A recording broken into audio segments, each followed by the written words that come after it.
Hello? Hello? Hello? Hello? Hello?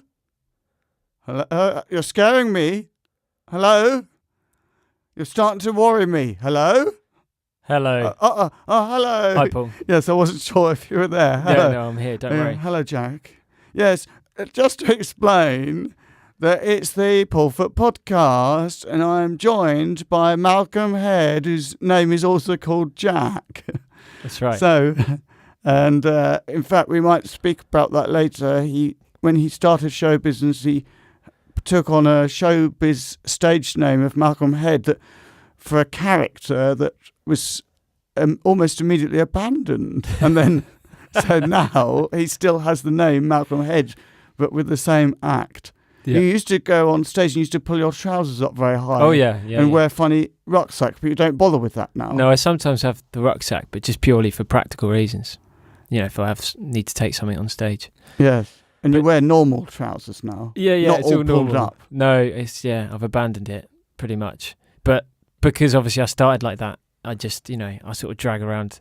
I've created a monster pool, basically. So you're now go backstage and people call you Malcolm because they think that's your name. Yeah, exactly. That's not your name. But and sometimes whole weekends, I was just at the stand in Edinburgh. Keir McAllister called me Malcolm Head for the whole weekend. And I didn't correct him, but the other acts were calling me Jack and just thought it was that Keir had gone mad, I think. I don't know. Oh. Yeah, so. But it's my own fault, Yeah, you've created that. Yeah. Now, I want to ask you something, Jack. Yeah. What do you think about being unpleasant in hotels? Because the thing is, there's no rule against it, is there? Like, if you're in an hotel, mostly people are really nice. I'm thinking particularly at the moment of like a holiday hotel with a pool, everyone having their breakfast and then by the pool during the day and a nice dinner. And people, it's a holiday. But there's no rule against just being really nasty. Like, for example, supposing you were in one of the normal rooms and, like, you were passing one of those rooms that people pay extra for where they have their own little private terrace. And you could walk past and say, got your own little private terrace, have you? It was really worth the money that was. Like that. There's no rule against that, is there? No. And also, like, supposing someone at breakfast time has, like, let's say you've loaded up full English breakfast, from the buffet, and let's say they've got muesli with yoghurt. Oh, like it's healthy, do you like to have a yoghurt? You have a yoghurt at breakfast time, and you just have a little bit of fruit. Is that your breakfast? Pathetic. There's no rule. But then I was thinking, of course, after a while, although there's no actual rule against that, they could say, look, you're being a disruptive influence, and it's spoiling people's holidays. But what they can't stop is just being really weepy and emotional. Like maybe you're sitting and everyone's around the pool just relaxing, very quiet, the sound of people sunbathing, muted conversation, an occasional splash as someone cools down in the lovely crystal clear pool. The sound of children's laughter as they play in the paddling pool, and then just very loud weeping, and then maybe if they say, what's the matter, say, my pet hamster died 25 years ago, today's the anniversary. And it's not their place to sort of say, well, that was quarter of a century ago, shouldn't you get over it? And also your reaction is totally out of proportion. What can they do? And yet it would ruin other people's holidays, and yet there would be nothing they could do about it. No, it sounds to me like, how you get these, I mean, you probably know all about this because you're a prolific business traveller. Yeah. Maybe, what's it called, like Starwood preferred guest or whatever, all that business. Oh, yeah. Maybe they could start to build that kind of thing into their criteria. So obviously you might have, preferred rooms and, I don't know, preferred whatever, and certain places you can stay where you can avoid certain things. Maybe there could be a level where they remove unpleasantness. Right. Do you know what I mean? Wherever you are at any point in the hotel. No, but that's not possible, is it? Because if they had the no unpleasantness floor, then depends how much money it costs. But all you have to do is then pay to say, look, I've heard there's been a lot of unpleasantness at the hotel. I want to pay to go to the top floor where there's no unpleasantness, and then go there and start weeping. Yeah, that's true. Wailing in the corridor. No, it's flawed. It wouldn't work, would it? So the only way of doing it, really, actually, is to build on your idea and have an unpleasantness floor.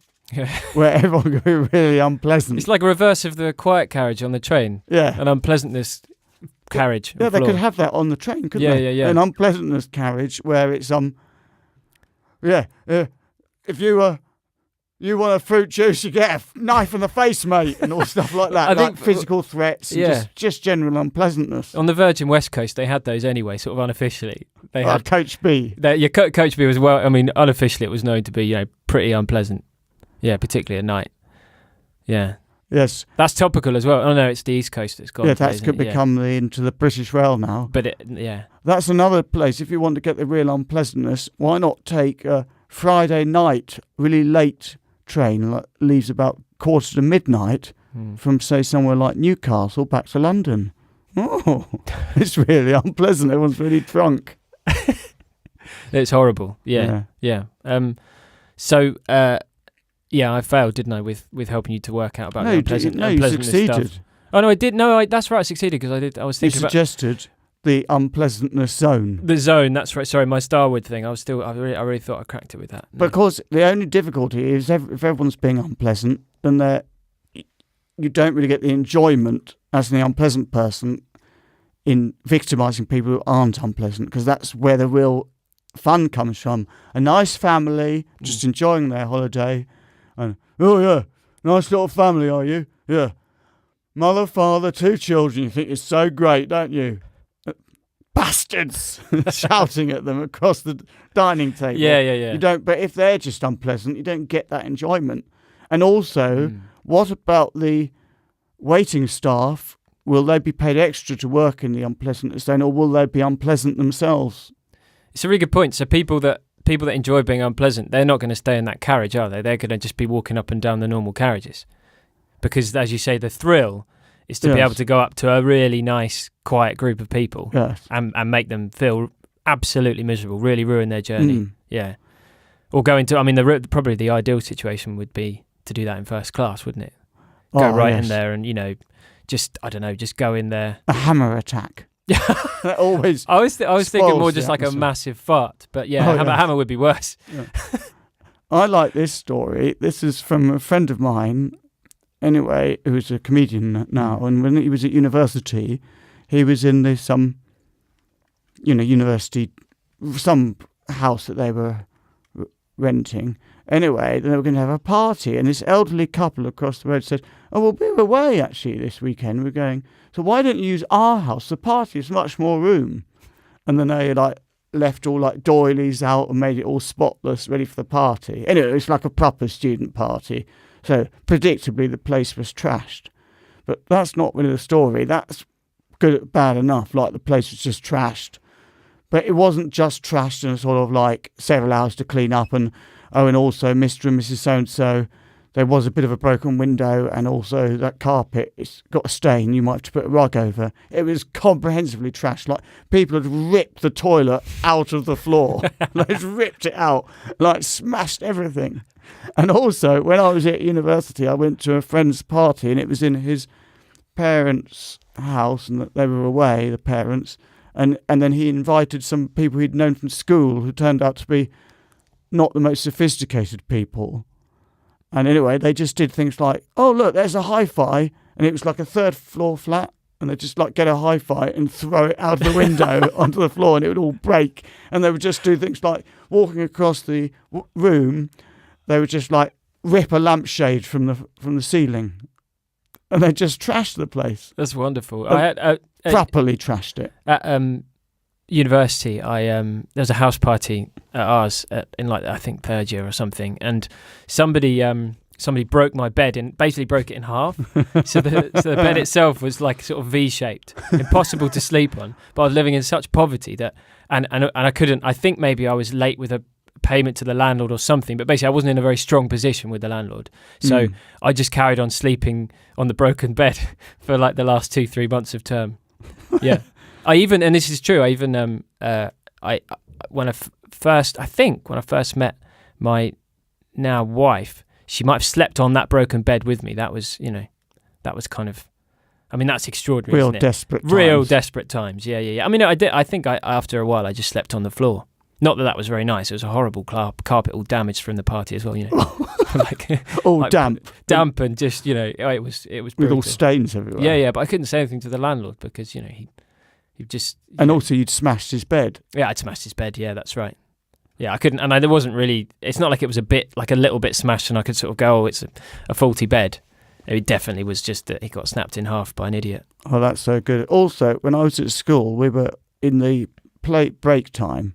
We must have been maybe 13 years old, and we were all just doing whatever we were doing in the break time. And I love this change from like the sort of when you're 13, you're like half a bit of a grown up, like mucking around, and a half child.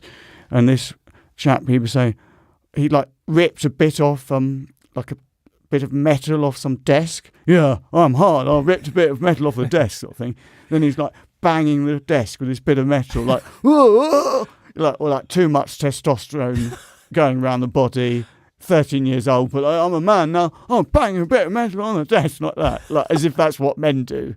Bang, bang, bang. And then suddenly the piece of metal came out of his hand and went through the window and smashed it. in the days when like windows were smashed, now it's all shatterproof, but then in those days it was just smash. Really satisfying. Like a piece of like, well, what do you call it? Like a bit of like a crisp breaking into bits. Yeah. It just broke. And then he just went immediately from just to crying because it was like £40 if you broke a window and you had to pay £40, like crying like little baby because you'd have to pay £40. So good. That's so good. That is without a shadow of a doubt the most complex and hilarious point of a man boy's life. That point where just when you're right on the cusp of puberty. So I remember at school, suddenly from nowhere, it wasn't about whether women weren't necessarily attracted to boys that were especially good looking or charming or funny, or it was just, do they have hair in their armpits? Yes. It's spots. People were attracted to spots because the girls thought, well, if he has spots, then that's a sign that he's going through puberty, and therefore he's on my wavelength now. And then I didn't go through puberty till quite late, so I was just sort of walking around bemused, all soft-skinned and hairless, just confused by everyone being attracted to each other when and these really monstrous-looking boys, just like all hairy and like their voices had gone deep, and they didn't really know what to do with it. It was what an awful time. I wouldn't wish it upon my worst enemy. No, also this is not really funny. It's awful, really, but it's sort of funny. It's not funny, but it's so awful that it's almost funny. And when we were at school, that children used to play chicken, and like they'd go into the road. Oh God! Like play chicken with a car coming, and then the headmaster said it's very dangerous, and you could get yourself killed if you don't do it. And they took and it's like, oh, we're 13, we're going to play chicken. Anyway, then one of them was killed, and then obviously absolute shock, and no one did it after. I mean, it actually took someone to die before they actually just thought for a moment maybe the grown-ups are actually right. Maybe that is a stupid thing to do. They just wouldn't be told. I mean, by definition, that's a staggeringly poor game, isn't it? If you look at there's a game that you can play where you get absolutely nothing for winning it. There's no, if there's no win, but if you lose, you will die. Yeah, that is incredibly terrible. Poor. Worst game. I had a question in my head while some of that was happening. Can I go completely off on a different? Yeah, and a new subject. I'm gonna do a clean break. Yes. Like in one of your shows. Clean break. Yeah. I've forgotten it again. Oh. What is it? No, it's to do with what's your favourite type of cheese? I know it sounds odd, but you did a whole bit years ago about cheese. And you talked about I remember it was the cheddar collection. Oh, the cheddar collection. But I remember, because I often see you eating cheese, you really like cheese. All the cheddars. You loved mild cheddar, yeah, and medium you really cheddar, mature cheddar. All of the cheddars. Cheddar with spring onion. Yeah. Cheddar with and cranberries. And all cheddar with little flecks of like chili in. All the cheddars. All those cheddars. That was the most complete collection, wasn't it? Yes. But what is your favourite cheese, like beyond the cheddar world? Or is it a kind of cheddar? What is, if any, there's no, even like some obscure cheese. What is the best cheese for you? One of my favourites that I had today was halloumi, which you can fry. Halloumi's make it all good. lovely. Yeah. And when I was in Cyprus recently, I had when went into like their proper taverna, had like their real, like it was like their famous halloumi they made in the taverna, and it was incredible. Oh, I love halloumi. Oh, yeah. I think that's a good choice. That's a good one. It's a very modern choice. Halloumi's very fashionable at the moment. Yes. What's your favourite? My favourite cheese is probably Brie. Brie. Yeah, I knew it would be. Did you? Yeah, That's Brie. impressive. I absolutely love Brie. Yeah, no, I'm a big Brie fan. Do you like the Somerset Brie or the French Brie? I'll be honest, I don't know that I could tell the difference. I'm not very good. Well, the Somerset Brie is all mild, isn't it? And the French Brie is all strong. Oh, I'd like smelling. the stronger one. Yeah, the stronger yes. one. Yeah, I'm into the smellier the better with cheese. Yes. That's my cheese bit. We can move on now. Sorry, I just wanted to. That's cheese over. And also, blue cheese, you can never be mouldy enough. You can never. I mean, what is the point you buy like? I did that recently. I bought all these cheeses in Waitrose, and they were all reduced because they were like came to their sell-by date. But they've taken months to mature. They've taken months to make, and they last for ages. I weeks, see what you mean. Yeah, it's months. That's. I mean, absurd. Stilton lasts for months. Ridiculous. Yeah. Anyway, their loss is my gain. Their loss is due to the rules and to do with the fact that like there has to be a rule, like it has to sell by. Yeah, but there is no sell by date. It's Stilton. Red tape, Paul. Red tape. Red tape. That's gone. Red Leicester. So I want to ask you a few things. One is you've got a baby, and we discussed before you had a baby a good baby name, and I said a good name would be Jupiter, but you didn't call your baby Jupiter. Why not? It's a good point. Or even name your baby after any of the planets. You know what? I actually, in a way, I quite like the idea of it, but I don't think I'm brave enough because I just worry that, he's at school and it's like, oh, Jupiter, and all his Jupiter's mates like Simon and John and Paul and Mark, and they just bully him a bit because they think, oh, we've got, there's thousands of other people named after us, but with you, it's just you and that planet. Yeah, you weirdo. It would be good to be named Jupiter or Saturn. Yeah. Or Neptune. Neptune's good. Neptune foot. Neptune's good. And what about one of the more... Jupiter head. What about one of the planets outside of the solar system? So, like a different... What, like NGC 123b? Exactly. Foot. Yeah, one of those ones. Or a galaxy like Andromeda foot. Andromeda's a good name. That's a great Andromeda, name. I think, could be a girl's name. Yeah, Andromeda. Andromeda foot. She sounds like a sort of a very charming sort of female, like a sort of charming academic. I can imagine her sort of being very intelligent. Andromeda foot. She reads classics at Oxford. Yes, quite sort of studious, bit mousy, a bit bookish. Yeah, she's got a stick up her ass, to be honest. Yeah. Yeah. Doesn't have sex until much later than the other girls. Yeah, that's right. And even then, just very passive, just lying there. Yeah, she never... Yeah, you're right. Lying, staring into space, which is ironically looking at Andromeda, which she's named after. Bordering on asexual, yes. Andromeda, yeah. Which is a shame because she has so much to offer. She's so charming and intelligent. Great tits. Now, speaking of that, what is your thoughts on... Like, I get very uptight about this. Like, it's still in this day and age, when people get married, of course, we know that Harry and Meghan Sparkle are getting married soon. It's always this thing that the bride always has to be given, like the groom has to wait, and then the bride has to be given away, as if it's like the groom is waiting, but will the bride turn up? Will she give herself away? It's all very old-fashioned, isn't it? Yeah. And then they always nearly always, even in this day and age, take the man name. Now, I know when you got married, your wifey took your name, but that's because she had a bad name, which we probably oughtn't to mention because it could be the details of all to get into various bank accounts. But anyway, she changed her name because she didn't like the name. Yes. But you've assured me it wasn't just because... Yeah, well, I know it's 2018. I know I'm a modern man, but at the end of the day, woman takes man's name. No, I mean, is that what it was? That was. I'm exactly the kind of person. You know me, Paul. I'm the sort of person that would be very open to taking my wife's name. But yeah, her surname is basically difficult to pronounce, so she saw it as a great opportunity. So yeah, that was that really. But I agree with you. I think it's complete nonsense. Yeah. You should be able to, or maybe, and sometimes even the idea of you taking one or the other, why not just create a new surname? Yes, and also this thing of continuing the family line. Oh God.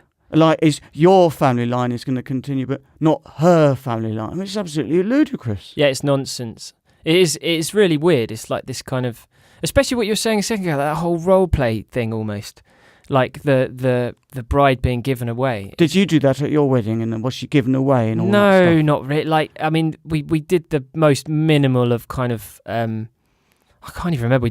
We sort of followed the most basic traditions, but we didn't do anything like that. I mean, we got married very quickly. It wasn't like a Catholic thing. Oh yeah, you sit there for an hour and a half.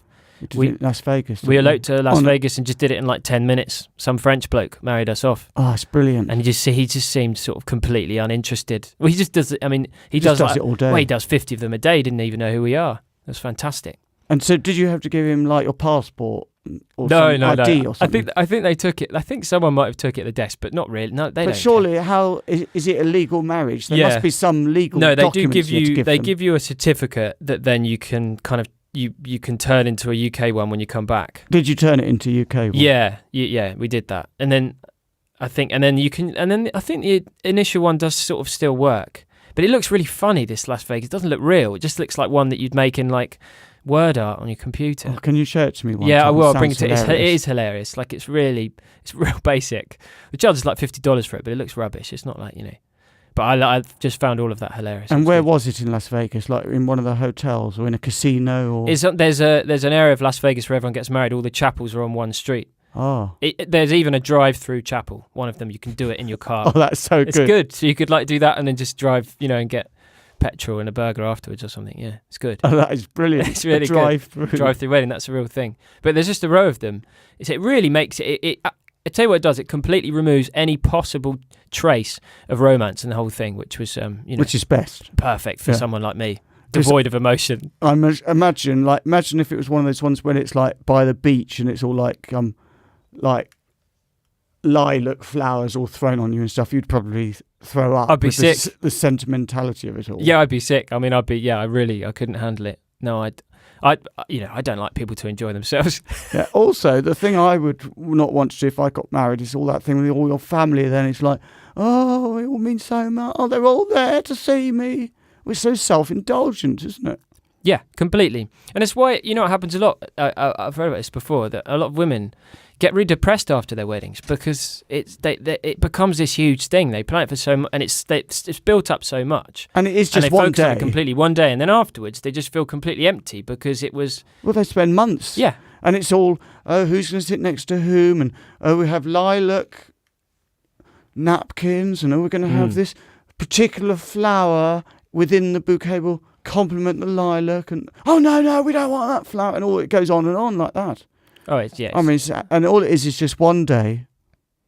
That's really funny, isn't it? It's ludicrous. The whole thing is ludicrous, yeah. And also, they've just lost about £15,000 as well. That's also quite depressing. Yeah.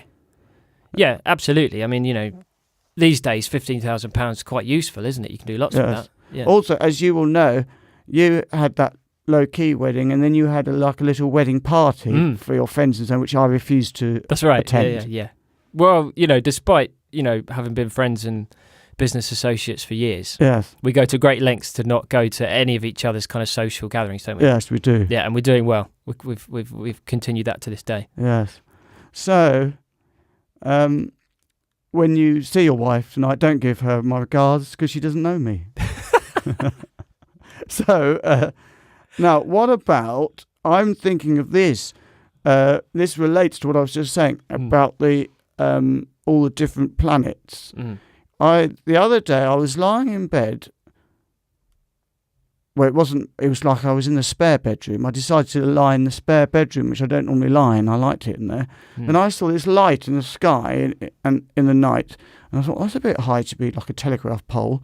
Anyway, to cut a long story short, I put a thing on my app and it was Mars. I could see Mars. Really? And then I get a thing up on my app and it just says the International Space Station is going past, and you just look out and you can point the phone in the direction, you can see exactly where it is. Anyway, then that made me think that most of the time Like we think of the Earth as sort of being static, and we see the sun moving round, even though we know we're revolving. It just looks, for practical purposes, like a big light is going round. And then I thought, would it be possible for me to get complete spatial awareness of where I am in the solar system? So I'm really working hard on, instead of thinking I'm on just this flat thing, which is what it feels like, that I'm on this sphere and I'm on this bit of the sphere and I'm rotating in a particular way, and where the sun is and where all the planets are, and to think of the sun as being the centre, which it is, right, and to think therefore that if it's daytime, I've moved, and if it's nighttime, I've moved, rather than just feeling like everything's moving around me. That's my plan, to be completely spatially aware of the whole solar system, and to know, like, I could be just going around Tesco and then I could just say, oh yes, Uranus is down that way, past the baked beans in that direction, about 75 million miles away, and Mars is that way, and so on. That's my aim. That's great. And I think, the more domestic the situation, the better. So your reference points are like that. Yeah, supermarkets. so like sitting on the lav. Yeah. Oh, that's Mercury. Exactly. Yeah. The allotment, and and even maybe you should probably try and do it even in situations where you're not supposed to. So even if you're at a funeral, you could still sort of take a moment to see just where the vicar is. You go, oh, the vicar there, directly behind him is Saturn. Yeah, just you have to do it all the time, I think, is the important part. Yeah, that's the important. Yeah. Well, good luck with that. Yeah, that's my aim. And then my aim after that is to become galaxy aware, to be aware of where the solar system is within the Milky Way. All of it is made quite harder, like being solar system aware, it's made harder by the fact we keep going round and round. If the Earth could stop spinning, it would make my job a lot easier. But then, in the same way, it would be harder to be galaxy aware because the Earth keeps going around the sun. So then we keep moving in our position. Do you see what I'm saying? Like, our direction is always changing. And then also, later, I aim to be like, what's the next thing up from a galaxy? It's like the supercluster, they call it, of galaxies. I didn't know to that. Be okay. Supercluster aware. Yeah, can I just say two things? There's some kind of live Facebook feed thing that I've been told to look at, and someone's just said, had no idea that Paul Foot was a physics professor. Oh. Yeah, so, I mean, obviously, you're not. But I'm not, but that's you just have an interest, so that's nice. But people always say that if you say anything that's to do with, that sounds vaguely intelligent about... Yeah. Oh, you're a physics, I didn't know you were a physics professor. Yeah. All right, Boffin. Yeah, all right, Boffin. Like, oh, you know your times table. Oh, I didn't know you were a maths Boffin. Who put you in charge of the galaxy, mate? Yeah, no. That's nice, but I like really that. It's nice, and also... thanks, Sam Evans. Thank you, Sam Evans. And also... is that... Well, the other thing I should say is I find it interesting when you talk about the galaxy and stuff, but I've struggled to understand it at the level you do. So, for example, when you say galaxy, honestly, the first thing I think of is the Ford Galaxy. That's what first comes into my head. But not the chocolate bar. No, the chocolate bar second, and then third is like Milky Ways and that sort of stuff. What, chocolate bar? Out of space. No, yeah, even then, if you said Milky Way, I'd think of the chocolate bar first. Mars bar. The galaxy, Mars bar, chocolate bar first, the planet second. But with Galaxy, I actually think of the car, Ford Galaxy, first. That's what I'd think of. Because I remember when I was a kid, I don't know if you like this, but to me, the Ford Galaxy was the Rolls Royce. That was the one to get. The Rolls Royce of family vehicles. Yeah. Just the sliding door, the convenience of the thing. Yeah, but also the Ford Mondeo. Oh, I mean, that was something that, it was for other families to have one of those. That was a big car. We have, I have a Mondeo now. I'm living my childhood dream. That's incredible. It's not like it's not like the full sort of estate Mondeo. It's like in between, but it's top quality. Yeah, it really is good. It's unnecessarily long. So it's really long, and then you get inside it, and it's just like a normal car. The boot's quite small. It's not got a lot of space. It's so long. It's just unnecessary. Mondeo. Yeah. Now, Sam Evans, who said that I'm a physics professor, I've liked what he said. That's pressed good. Like. Yeah. I don't know whether Sam Evans is a man, Sam Evans, or if it's Samantha Evans, and whether Sam Evans took her husband's name, or whether Sam Evans, the man, took his wife's name. That's a really good point. That's a good point. Yeah. Well, we could ask. Because Sam Evans says how swapping bedrooms in your house can change your life. That's because I said I went to another bedroom and I saw Mars. But what Sam Evans, he or she, means is swapping bedrooms in the sense of a new sex partner. Yeah. And that can change your life. Not necessarily for the best.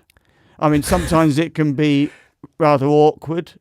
Yeah. It could be a family member. It could be an old friend that's always been the platonic relationship, and suddenly the door creaking open at 3 a.m, and suddenly you've decided 3 a.m. that you've always felt that there was something beneath us, something that was never unspoken between the two of you, and this is a time you've sometimes got to be brave. You're only alive once. You've got to go in there 3 a.m, and there's no easy way of doing it. You've just got to get under those covers, and you know that person is going to reciprocate. That person secretly has always been thinking the same thing you've been thinking, and you creep in, and then you realise, obviously, that it was a massive mistake, and there's no turning back from that. Absolutely disastrous. It's a huge and unnecessary risk. Yeah, it's a Just stay in your risk. bedroom. Yeah, just stay in your own bedroom. So I suppose what I'm saying to Sam Evans is, yes, good thought, but be careful. Make sure if it's stargazing, that's all right. But if it's navel gazing, also I don't really know how it works. But I read the other day that a huge percentage of all the Facebook and LinkedIn and Twitter accounts they're just generated by computers. They're just bots or whatever. Oh, so every time this happens, it makes me think, well, Sam Evans there's an outside chance Sam Evans could just be like a bot that someone's built. He's built loads of them, all with all different names. They might all be something Evans. Oh, I see. Sam Evans, Johnny Evans, Billy Evans, whatever, and they're all just bots, maybe sex bots, and they just or porn bots or whatever. They just pop up on your timeline and say, "Oh, look at this." Yeah. So I always think that it could. We don't even know that Sam Evans is a human. No, and Sam Evans hasn't said anything to indicate he or she is not a bot. No, it's a glitch. Funny, it's gone quiet now. Yeah. We're on to you, Sam Evans. Well, that was one of my thoughts. Now, another thought of mine was pointing. What do you think about pointing? Because it's not done enough, pointing at people in public. Yeah. Pointing is good. I like pointing. You point, yeah. It's very rude. You're a prolific pointer. And keep pointing. Don't stop pointing. I do as well. It's funny you say that. And I get accused of it as well. And my gran does. I get it from my gran. I'm a pretty prolific pointer. Who do you point at? Like greengrocer? Or I mean the best situation. I very rarely. I think I haven't got the confidence to do it to people I don't know well. But I would like to do that more because you're right. It'd be very satisfying to be in the Nisa, your local sort of corner shop or something. To be in a. Is it called Nisa? Nisa. Yeah, I always call it the Not So Nicer. Not So Nicer is a better name. It's the Nisa. I pronounce it Nisa, and maybe it's nicer. Maybe it is Nisa. I never. Yeah. Does it rhyme with Lisa? Lisa. Or is it Pisa? Pisa? Is Pisa. it Lisa? Lisa. Rhyming with Pisa. Yeah, that's a good point. Oh, I should have. This is the problem. I should check things like this before. Yeah, I don't know how you pronounce it. Yeah. And also that other one, white rosé. How do you say it? That white rosé. That shop. Oh yeah. White rosé. Do you ever go to that one? I just worked out what you're talking about. White yes, rosé. I do. I do go to White Rosé. Yeah. And also Tees Co. And then there's Coop.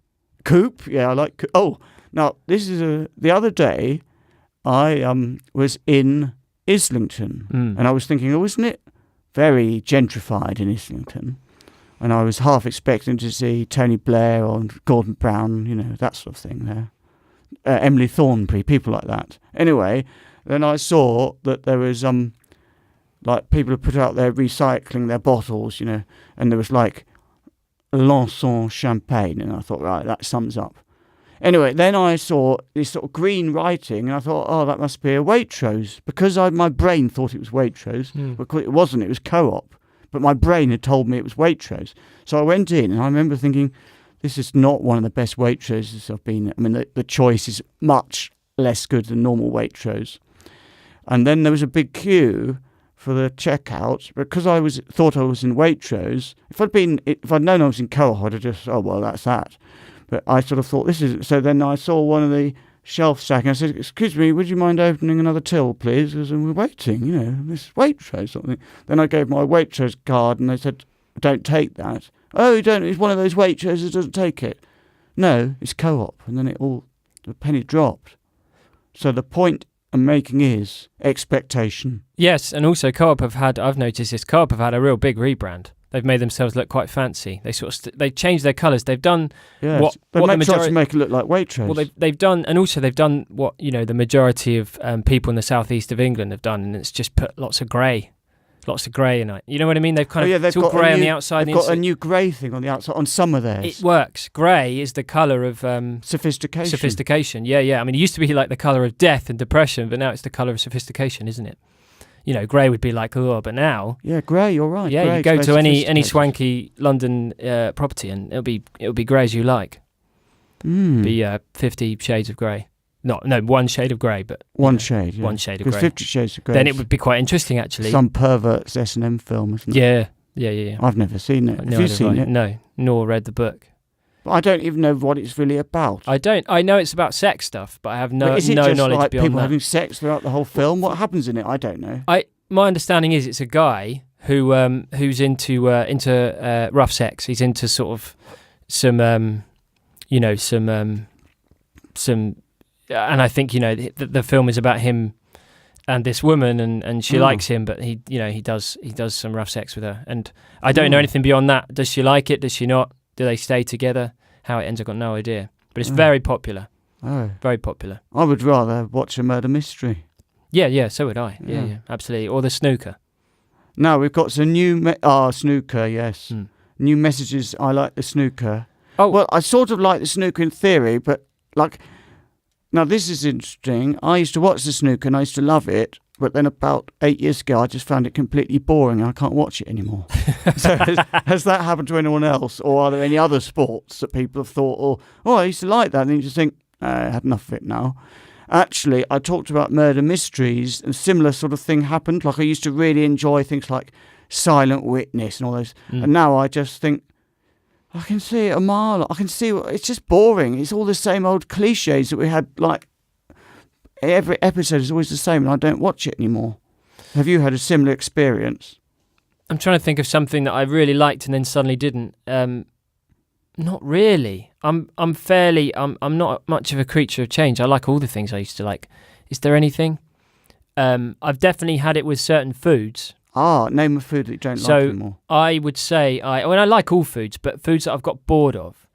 I used to really like ham. As a kid, I mean, just a ham, and any kind. I used to like. So when I was a kid, I would always like, the ham that is sort of very thin and not really ham. It's mostly water. And there'd be like 50 slices, delicious, crumpled together like papier-mâché in a little lovely. thing. All very thin. All very thin. Used to love it, and I would just just get a fist of it, put it in a white roll, cheap white roll with some margarine. Wonderful. And then over years, I don't know what it is. I've gone less and less interested in ham, and now honestly, put a bit of ham in front of me now, I might eat it, but I wouldn't get particularly excited. Ham is it's got more and more boring. I reckon by the time I'm 80, I'll hate it. I've become more and more excited by mustard. Like all the types. I like English mustard, Dijon, whole grain, all of them. I love mustard. I really like mustard. More and more mustard. I like the feeling of, part of it is that you're not supposed to have too much, but I find it really thrilling, the feeling you get in your nose when you eat too much. Like with wasabi, the feeling of, it's a rush, isn't it? I've had it a few times with the wasabi when I thought I was having a heart attack, when I had so much. It was incredible. Such a hit. Yeah, because I used to, when I started doing comedy, I used to find the rush of a really, real good gig, or if you do, your last bit and your set and it's really good and everyone really likes it, or you get, lots of applause. I used to find that a rush. But now I would say I much prefer just eating a bit too much mustard. That does it more for me. Or wasabi. Yeah. Or soy sauce. Soy sauce. I don't mean chili, because if you eat too much chili, it's more of a gradual and it lasts. It's unpleasant. Very. I like the up the nose feeling. Yeah. Yeah, I like the up the nose. And the salty feeling of I've had a real desire to have all salty things. As soon as I finish this podcast, I'm going to drink soy sauce and wash it down dry roasted peanuts. I'll tell you another thing that I love, bubblegum flavour. I'm obsessed with the idea of making my own bubblegum flavours. I remember when you had bubblegum ice cream in the green room of a venue in Stockton-on-Tees. Stockton-on-Tees, it was one of the greatest experiences of my life. That was such a good bubblegum flavour. And not only that, but I had bubblegum sauce on top of the bubblegum ice cream. That's right, and people would have said that might be too much bubblegum flavour, but for you it wasn't enough, It was so good. Yeah. And then that was the show. A lot of things happened at that show. Well, the first thing that happened was you were on stage, and then it was sort of all right, but then some people came in a bit late, no problem. Yeah.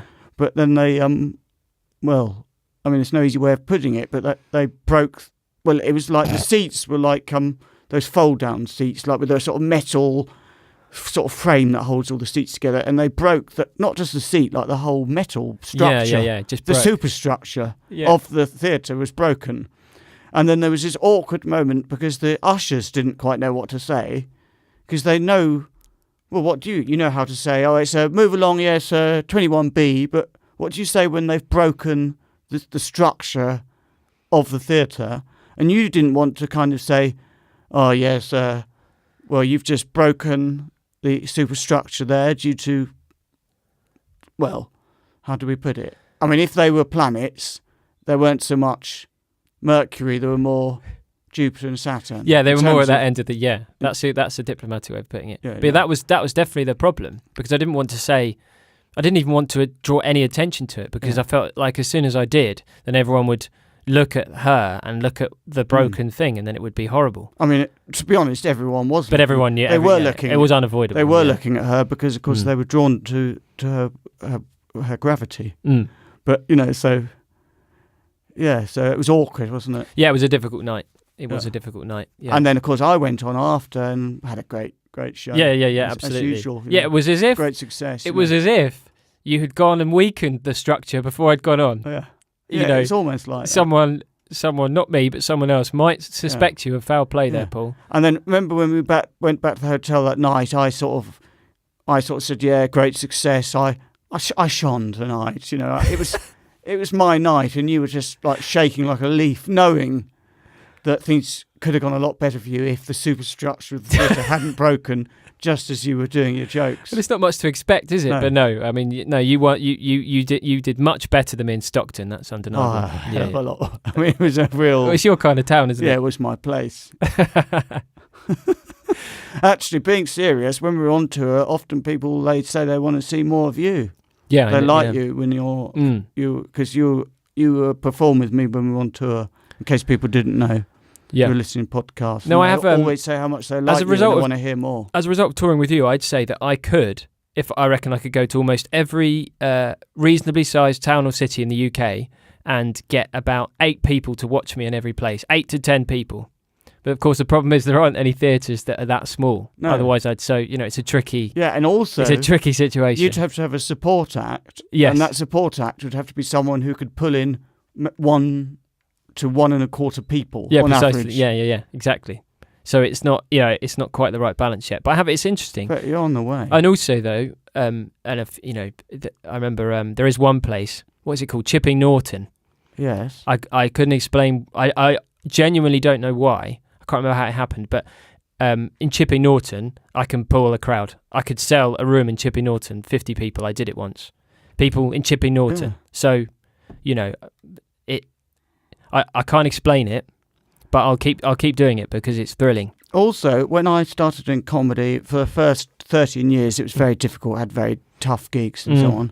But I never, ever had a bad gig in Leicester, ever. No. And I always had a nice time in Leicester. And now I've got a thing I do sometimes, which is called Game of Dangers. It's like a game show. And in Leicester, there's a real following for the game show. Most other parts of the country, no one's really heard of it. They've heard of me, but not the game show. But I've been in Leicester, and then I remember doing the game show there and speaking to some audience after and saying, well, next time I might just come and do my solo stand-up show. Well, if you want to, but couldn't you bring Game of Dangers? They're much more keen on Game of Dangers in Leicester. Rapid change of subject. What do you prefer, China, the country, or China, like plates and stuff? I suppose... Gun to your head. Like, the China that you could smash. Yeah, Because you can just smash it, and it's not racist. You can just smash a load of China. Yeah, exactly. Wouldn't if you were to try and smash China, the country, it would be an incredibly racist act. And it would be hard as well. Like, how would you smash them with sanctions? Yeah. Is it really going to make much difference what you do from your bedroom in Loughton or wherever it is you live? It's not going to really affect the Chinese economy. Yeah. Yeah, I think it's a good decision. That's what I would prefer. Okay, thank you. And I want a question for you. And then after that, I want to explore the underground world. Yeah. In the soil. But for that, I want to ask, murder, who would you murder and how? Right, so I can murder anyone. Yeah. And what, like I have to murder someone? Yeah. Right, okay. And it can be anyone. How do I do it? Sort of fictional? No, that wouldn't make any sense. So it's got to be a real person. Well, no, it could be fictional. I would, a fictional person I would murder, Winnie the Pooh. Such a cruel and terrible thing to do. And just about poor Winnie the Pooh. No, it's not Winnie. No, not Winnie the Pooh. I'm thinking of is it Rupert Bear with this check trousers? Oh yeah. And I just that's sort of worse. I think. I'm suffocating from behind. Rupert Bear and his little check trousers are jigging up and down as he struggles for breath. It's so cruel and unpleasant. Oh, it's horrible. Those yellow trousers with the brown checks on. Yeah, terrible. That's a good shout there. I kill someone fictional because as much as it would be upsetting, obviously it is fictional at least. Yes. So I could feel better about it. So also, can I just say, with Rupert Bear, after he's died, as often happens post-mortem, he shits himself and there's all a big poo stain in his Rupert Bear check trousers. Yeah. Oh God, that's horrible. Yeah, horrible. Yeah. So who would yours be? Mine would be oh God, someone fictional because it's better than killing someone real. Because then you'd go to prison and all sorts. Wouldn't you? You wouldn't go to prison for killing Rupert the Bear, presumably, because he doesn't exist. No. Yeah. No, just you could go to mental hospital. Yeah. You'd be if you kept going on and on about it. What about Peter Pan? Yeah, I'm not particularly fond of Peter Pan, actually. No, I tell you who I would kill. I would kill Cinderella. Oh, because she just, I always thought I was never liked Cinderella. She's a bit holier than that. Yeah, and I liked all the Disney version of Cinderella. I like all the Disney films. I like all that stuff. But I always found it was a bit. I always felt at all times of that film and that story that deep down she really did think that she was much more attractive, and she there was a sense always that I know that good things are coming to me. She always had a bit of arrogance about it. Yes, I think I didn't really want her to with the slippers and that. I wanted one of the other sisters to get it. Yeah, so I don't like her. So it would be Cinderella. Machete. Well, I was thinking trying to sort of kill her with one of the slippers. Oh, because they're hard, aren't they? Glass slipper. Glass slipper wouldn't be too hard. I mean, you'd have to. Oh, it would be a horrendous, terrible, bludgeoning with a slipper. Yeah, no, you couldn't. It would take more than one strike. It would. It'd be like that. Yeah. No, there's no you get away with sort of manslaughter on that one. That's a premeditated. Yeah, premeditated crime. Fictional murder. That's good. That's interesting. Now the underground. It's time to explore the underground world. It's something that people don't think about much. We think of space. We think of even the sea, under the sea, but with all the planktons and the whales and the fishes and octopi. But what we don't think about is all the little wormies and the sluggies under the ground. I'm a worm. My name is Kenneth Worm. What are you? I am Terence the Snail. Snail? Do you normally stay above ground or do you go underground? Bit of both. Depends on, generally speaking, my dear friend, it depends on food supply. I just go wherever the food is. So, but I reckon on any given day, more time underground than above. I've never seen a snail underground. Yeah, I realise that as I'm saying this. They're not underground, are they? In fact, what? We interrupt that just to say that you could be, what was your name, Bernard? Terence. Terence the slug. Slug. Because they go under. But the snail, you can also play that role. Yeah. The snail is like the king of the soil. They're the kings. They are, aren't they? They are seen as the kings So I'll play because they're so noble, because they're like a slug, but they've got a big carapace on their back. Yeah. And they're like the kings of the underground. You can play Terence the Slug and King Snail, I suppose. King Snail. King Snail. I'll play Kenneth Worm and also Charlie Grub. I'm a little grub. Okay. You're going to differentiate your voices so that, yeah. Kenneth Slug. Yeah. No. Kenneth Worm. Speak like that. And what was the other one called? Derek. Yeah, that's good. Grub. Okay, so you got them. Derek That's good. Grub. So they're your two. So Kenneth and Worm. Okay, that's good. So they're yours. Terence is my voice. Terence Slug. Normal voice. King Snail, South African. So, hello. I think I could do it. I am King Snail. I'm South African Snail. Yeah, there you go. So, King Snail, South African, like that. Oh. I have a shell like that. Hello, Terence. It's Kenneth speaking, the worm. Hi, how are you, Kenneth? I'm alright, thanks. I'm just looking for seeds and things. Oh, look at that. That's a lovely little seedling that's just growing underground. It's about to come up as a lovely carrot. I think I'll eat it before it has a chance to grow. Good find and enjoy it. I hope you really enjoy it. Oh, who's that? Oh, no, that's not someone. That's me doing one of my poos. Because, as you know, underground, when the worm does a poo, it makes soil. That's right. The worm does a poo, a soil poo. This is excellent. This is educational. Yeah. You could do this as like a kid show on Radio 4. So you want the worms yeah. making the worm poo because it's sort of soil. I don't know how, but it must be. They go through the soil and make it into soil. Well, it must be at least partially. Eat soil and make it into more soil. So that means their poo must be soil. Soil poo. Yeah. Well, that's all that's in it. It's not like they're eating bacon or something. Anyway, so the point is that is what it was. It wasn't someone new arriving. Oh. It was the soil poo. The point is, we've still got to just talk to each other for a bit more before another character arrives, because there's no one else here at the moment. It's just me and you, Kenneth. Understood, Terence. I'm glad you're enjoying your carrot and good poo. Kenneth? Yeah? We've known each other for years, you know, and it's always been, platonic. I mean, I'm hermaphrodisiac. What are you? You're a slug. Are they hermaphrodite? Or they? Yeah. Yeah, are you hermaphrodite? I'm hermaphrodite, yeah. Would you fancy getting it on with me sometime or not? Yeah, I mean, I'd be up for courting you. A guarded reaction. From that, I gather that you're not really interested. No. Your slow way of just letting me down gently. As you know, slugs are cautious by nature. Oh. I'd like to get to know you first. I'm not a... Well, we've known each other for years. But in in that way, we've just had it's been a friendship. Well, we talk about carrots and poo and how the soil is pooed out of soil and, what you're going to eat next. And, but obviously this is a bit different. Sex and that. It's going to be, I'd need to go get a bit deeper in terms of you and, what you're into and stuff like that. Yeah. Would you like to get to know the male me or the female me? Both, ideally. Yeah. Yeah, come on.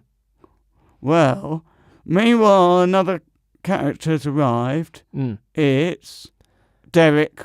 Derek the Grub. Hello. Oh, hi, Derek. And and look who's come down to check on us. It's King Snail. Hello, King Snail. Oh, hello, Derek. Oh, how are you? What are you doing down here? We're thinking of entering into a sexual relationship. Yeah, we were. We're just having a chat about courting. A sexual relationship? I've always thought of the two of you as platonic. I don't want Any sexual relations down here ruining the ecosystem. We have a very good thing going here. And I think the platonic relationship is better for the soil. Okay. So we got a real glimpse there, didn't we, of the underground world. Yeah, we did. It is fascinating. It is so much going on. It's like how in Blue Planet, you know, when they're in the deep ocean trenches, you're like, oh my god, there's so much more going on down there. Because you think of it as just soil and a few, but there's relationships, both sexual and business relationships, obviously going on, and different accents as well. You wouldn't know that. Yes. You know, you'd think they'd all sound the same in a way, but and different hierarchies. I mean, in that one, the grub really wasn't an important character. No. Nothing much was said. Peripheral. Yeah, peripheral. Peripheral at best. Well, I think we've got to finish the podcast now because you've got to go. Yeah, I've got to go and get a train. To get a train. Yeah. But it's been very enjoyable to have you on the podcast. Thanks very much, Paul. Head, also known as Jack. Yeah, thanks. Can I ask you a question before the I mean, I suppose I'm putting you in a difficult position. No. But would you consider doing another podcast? Or would you rather...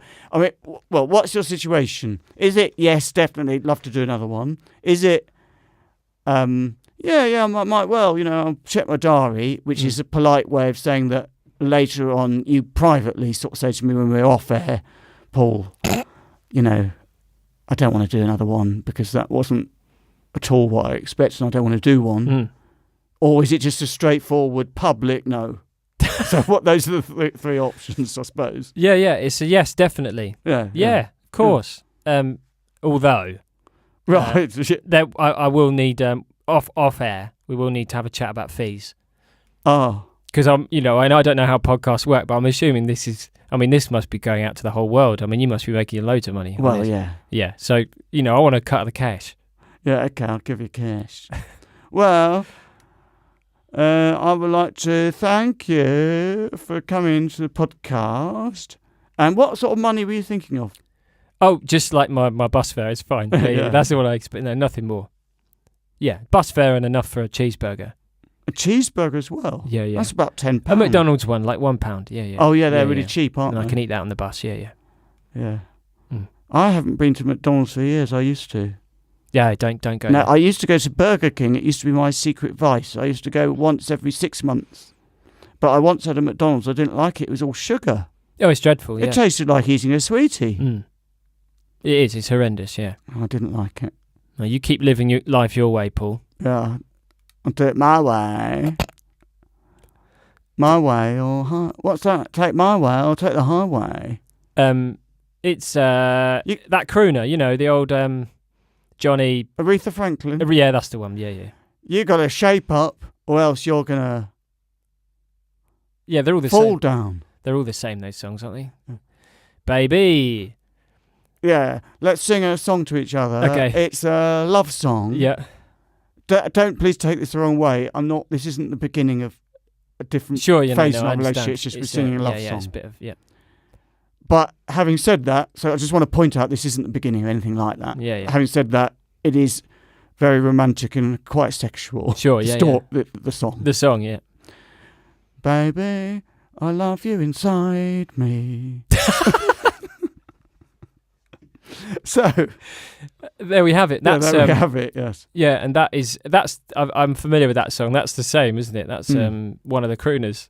Yeah, and we haven't got time for all of the song because you've got to go. But the later part of the song is thrust in me, thrust me, thrust me. That's the later part. It's like the chorus part. Yeah, it might be. It's definitely one of the crooners. Pound me, baby. Pound me, baby. It's the name of the song. Pound me, baby. Yeah.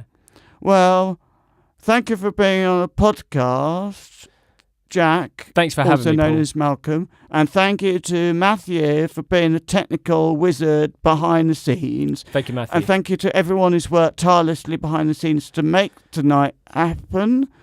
And that's the end of the podcast. It's fading away.